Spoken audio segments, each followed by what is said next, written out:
I've got my family just coming in from all over the country for my big day. And so my sister got in late last night. She was nice enough to stop by the studio for a special edition of Florida Report. It's not even controversial anymore. People know in Florida their freedoms are going to be respected. Miranda, welcome. Hi. How was your trip from Florida? It was good. It was a little long, but it's always a little long. And then you're always a super wuss when you come to Washington because you got in here like, it's so cold. And then I noticed that you are wearing a sweater of mine that you left my house with this morning without asking. Yes. That's fine. So who has done more for my wedding, you or Nicole? Nicole. That's true. Nicole, for sure. You know, I've always kind of gotten away with not doing a lot of heavy lifting for weddings, even with my friends from back home, because I live so far away that I just kind of get out of things. And I apologize, but I'm also kind of lucky. Miranda's been, without throwing any family members under the bus, she's like my family member whisperer. Yes. Which is really funny because you used to not be the family member whisperer, and now you very much are. And so if I have any fears or concerns about particular family members and what they may or may not do, I send Miranda to tell them in a nice way not to.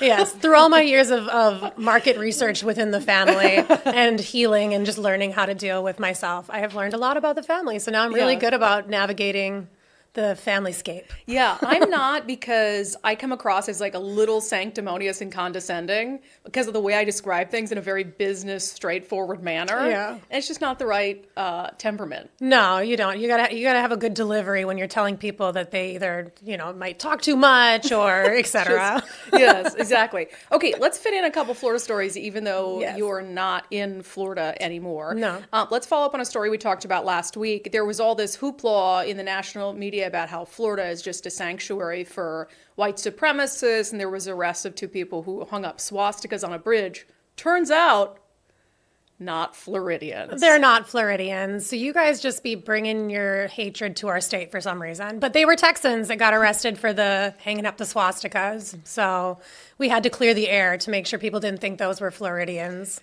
I really wish they had been like Californians.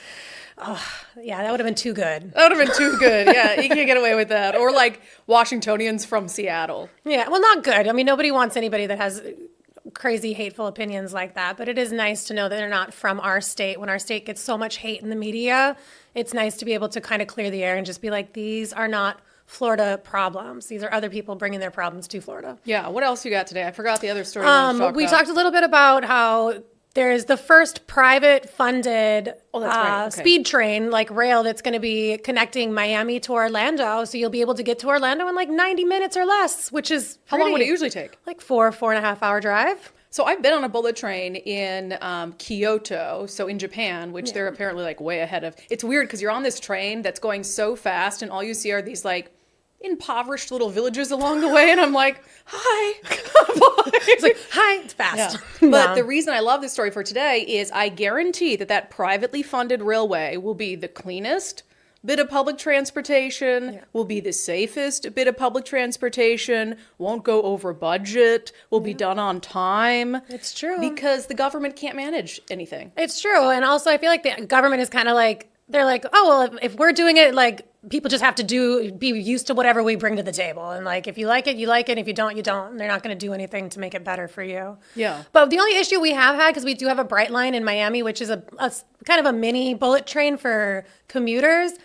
We have some safety issues with that, but it's always people who just drive around the train arms and then get hit by the train. So it's never the train.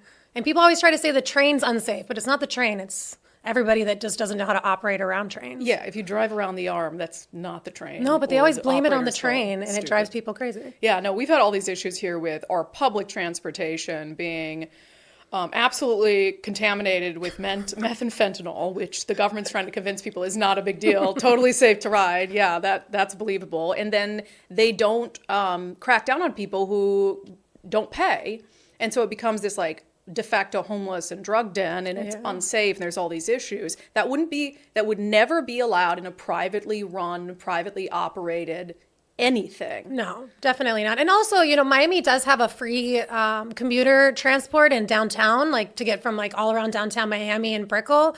It doesn't cost any money. You can get on it. And we do get some homeless people on there, but I have never once seen anybody use drugs on that. So that might be a very specific to Seattle and Washington it's because there are consequences in Florida There are consequences. for open air drug use. I mean, Seattle just passed this like watered down quasi ordinance to criminalize drug possession and drug use, and they made it so difficult to enforce. It's not going to be enforced. Yeah. So when you say there's no consequences for doing this, if I'm a drug addict, then of course I'm going to do that. Of course I'm going to just hop on the train and ride around. And I mean, I don't understand why that like isn't sinking in for them. Yeah. So anyway, okay. Well, when is that going to be done? I think it said 2026. So Okay. we got a few years, and I'm sure they have a lot to like deal with. But Florida, I think, is ideal for stuff like that because there's no mountains to blow apart to try to get, make way for the train. It's just a straight flat shot. So it should be a pretty easy build for them. You just got to blow apart alligators. Yeah. Well, yeah. Yeah. Alligator in the way, blow it up. Blow it up. I saw there was like a beach closed because a 9-foot alligator. Is that a big alligator? It was a crocodile, which is even worse because the crocodiles are a little bit more aggressive and they go in the salt water, so they can definitely ruin your vacation. All right. Let's end with one issue. My wedding's in 2 days. What's the situation with your nails right now? We've had this conversation. I did these specifically to fearmonger my sister to think that these were my nails for the wedding.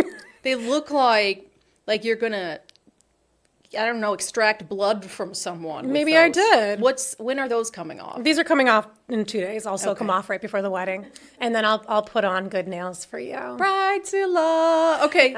All right. I know you're running around doing errands for me I after am. this. So love you. Thank you for being here. Love and you. even if you wore those nails, I'd still be happy to have you be part of my wedding. You guys heard it. So if you see me in the wedding photos, Brandi gave permission. Yeah, we'll Photoshop those out. All right. Thank you, sister dear. Love you. It's not even controversial anymore. People know in Florida their freedoms are going to be respected. Just a little practice dancing. We got